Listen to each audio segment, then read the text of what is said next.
in the 20 years that I've been here, it seems like very little time. Does not seem like 20 years. And you do not seem like you've grown any older. I had to share that because I had experience last Sunday where I went back to my former congregation in Lena, and everyone had grown older. But it's nice to see how young you are. And it's been a pleasure to serve Christ in your midst for the last 20 years. But as I talk about a long time, 20 years seems like a long time, but our text today is about a time even before that. The time that the earth was created. More than 20 years ago.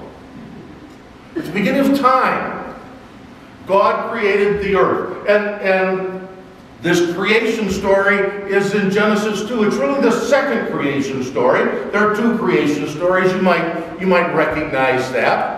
The first one has kind of a chronological, how God created this and that, in what order things were done. The second creation story is once again a theological and a spiritual telling of what it is that human purpose is.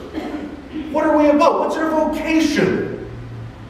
What is it that man and woman, that humanity is about from creation? And so it's a different perspective as we look at this second creation story. It doesn't negate the first. They don't battle against each other. Each creation story tells us spiritual significance in each one. And the story today tells us about, who am I? What is man? What is humanity? And so it starts out that God had everything created, all the trees created, all of the shrubs created, and there was water, and there was all that was going on, and there was some emptiness there. And so God created man out of dust, which is really interesting because Adam was created out of Adam. Adam was created out of Adam, which is dust of the earth, which reminds us that we are dust. We heard that on Ash Wednesday. We are dust, and to dust we shall return. There's a story of some humility in humanity that comes from that very fact of knowing where we come from, but also the great knowledge of knowing that God created us. God created humankind. And then God put Adam in a beautiful garden. God put Adam in the midst of his beautiful creation and told Adam that he was to till and keep the garden. And the words for till and keep, till is abad, which does mean to till, but it means more than till. It means to serve or work. So Adam was put in that garden to serve the earth. It's more than just till it and make it fruitful. It's to serve the earth, to keep the earth. The next one is shamar, which is to keep. And that word keep is the keep that is used in the Lord bless you and keep you. It's not the kind of keep that hoards. It's the kind of keep that protects. So man was put in this garden. Man was put on earth to serve and protect. Sounds like we're police. We are earth police. To serve and protect the earth. Now, I can't say we always do a great job of that. I can't say it doesn't frustrate me when we have to argue about things like global warming. When there is something that we can do to help the earth, we find ourselves in conflict with something that is good for our economy. Got in an argument with attorney brother the other day over the internet. Don't argue over the internet, it never works. But they were talking about tar sands and fracking. And I just raised the question to my fraternity brothers who were talking about that, of what is it that we're putting in the ground? What kind of reaction is the ground going to have to that? How are we taking care of the earth? How are we being Christian? How are we being, if we do these kinds of things to the earth? To which 5 of my fraternity brothers responded, "You idiot." It's about the economy and about jobs.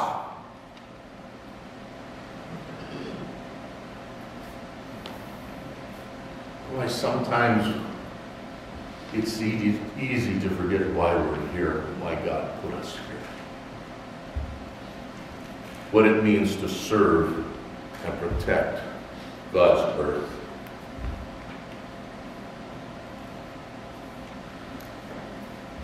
And then after he was serving and protecting, tilling and keeping the earth, God says, and this is an interesting part too, in the first creation story, God always says, and it was good. In this story, God says, it is not good that man should be alone. Whoa, a whole different attitude. It's not good that man should be alone. I will make him a helper. And Azur, his helper,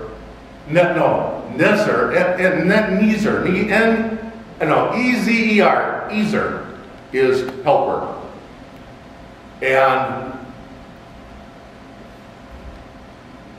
when we think of helper, we sometimes think of assistant or someone who is less than the boss.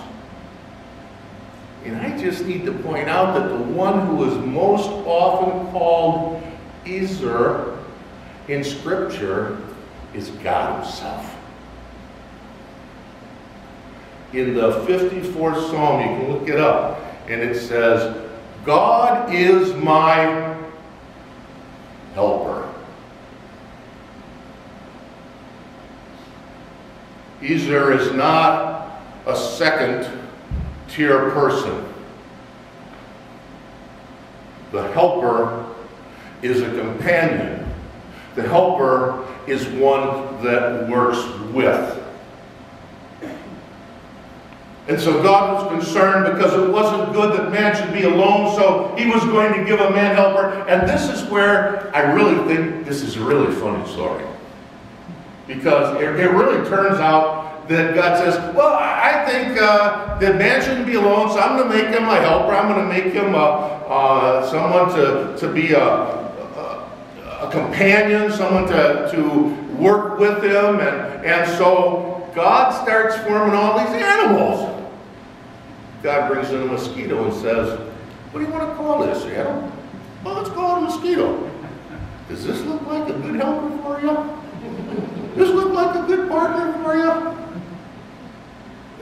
Well, let's try another one. So God creates a giraffe or a big long-necked animal and says, now, Adam, what do you call this? We're going to call it a giraffe.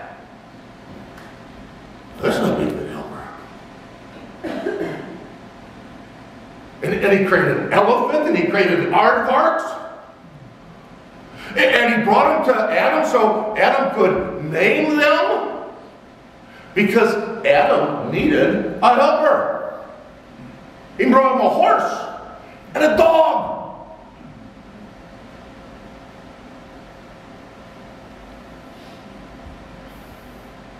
And I stop for just a minute on that because it's important the naming is. We even had that in our prayers today, about how important naming is, that Adam was naming these animals. There's a special relationship that comes with naming. When your name is spoken, when someone knows your name, it's a kind of a special time. I want to tell you about the time when I first heard my name on radio. I was a senior in high school. It was during the football season. I had been injured in practice, and so I was just kind of standing outside the locker room when they were getting ready to run out in the field. I was outside the locker room. I was listening to my transistor radio. And I was listening to the announcer as he was announcing what was going to happen in the game. And then they said, and Wethersfield High School will be without the help of their second string, could have been third string, but second string running back, Paul Carlson, because of a groin injury.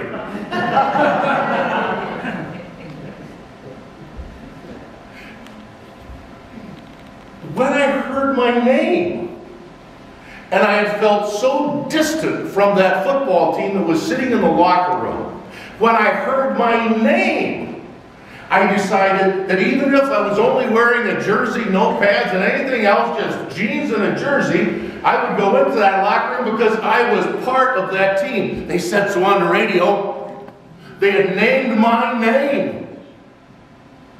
My whole relationship changed that night with that group of players.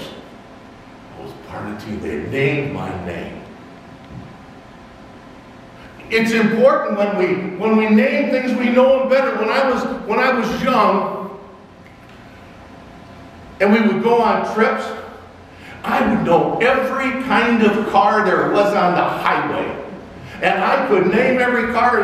When I was on trips, I was always entertained because I would say, there's a Ford Falcon, or there's, and I would let everyone who cared could care less know what kind of car was coming or passing us or whatever, because I knew the names of all of those cars.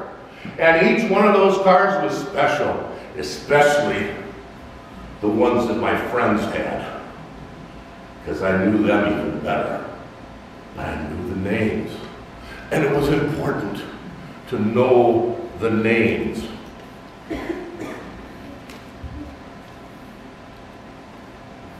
And then I was asked the other day whether I'd gone to any Cubs games this year.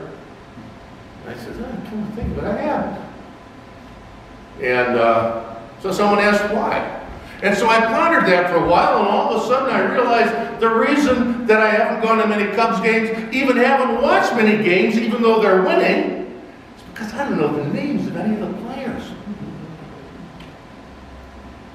I have lost that kind of relationship with the Cubs because I don't know their names. All of the old good players, the ones that lasted around for years, are gone. They're all new. They're doing a great job. I still root for them.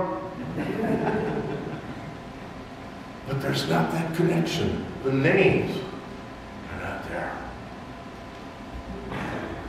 So when I see you wearing name tags on Sunday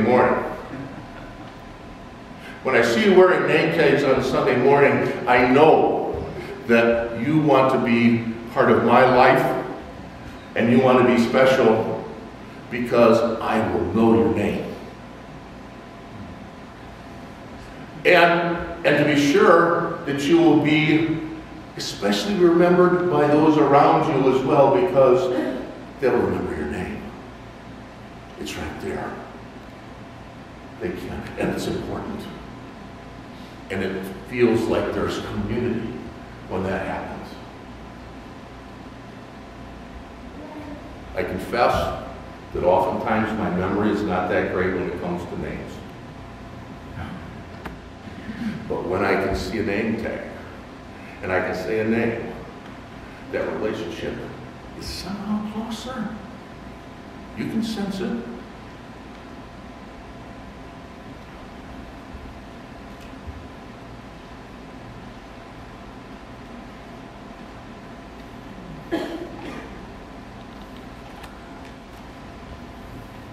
Now I want to get back to that helper image a little bit more to recognize the fact that a helper is not a secondary person, but rather a helper is someone who is a companion and a co-worker with Adam. And when God found out that all these animals didn't quite fit the bill for Adam as that helper, kept bringing them all, and Adam kept giving them names and saying, "No, I don't think so, I don't think so." He put Adam in his sleep and took one of his ribs, and once again, out of the dust, he formed a woman. My guess is she was blonde and Swedish. Because when Adam saw her, he said, "Now that's what I'm talking about. Bone of my own bone, flesh of my own flesh. That's what I'm talking about." You got it right. And God tells us the importance of family, the importance of a relationship, the importance of humanity having a relationship with humanity. And we can cry and we can weep when we see what's happening in Europe, because humanity, bone of our bone, flesh of our flesh, is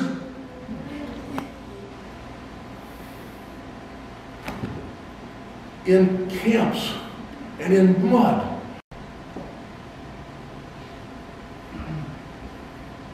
Our family, our human family, when we see that kind of pain for those that are in relationship with us in humanity, God calls us back to this creation story to be able to say, and we don't know their names, and sometimes just when we don't see it on television, we don't even recognize what's going on. But God calls us back and reminds us that those are our companions on earth.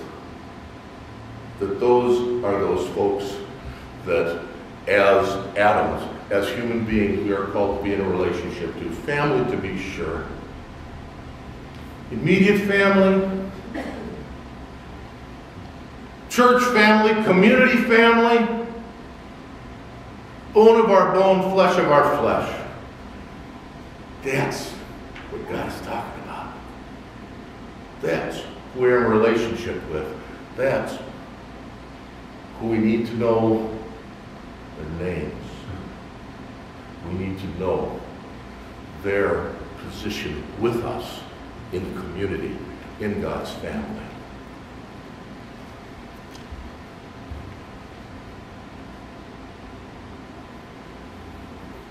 This creation story is less about the order of creation and more about the order of our lives and what we as human beings are called to do, to live out God's grace and God's love, to live out God's creative purposes, to be part of God's creative purposes in God's world. Our vocation is to be a co-creator with God, sharing God's love and God's grace and God's power in the world around us, whether it's a plant, whether it's an animal, or whether it's a brother and sister, bone of our bone and flesh of our flesh.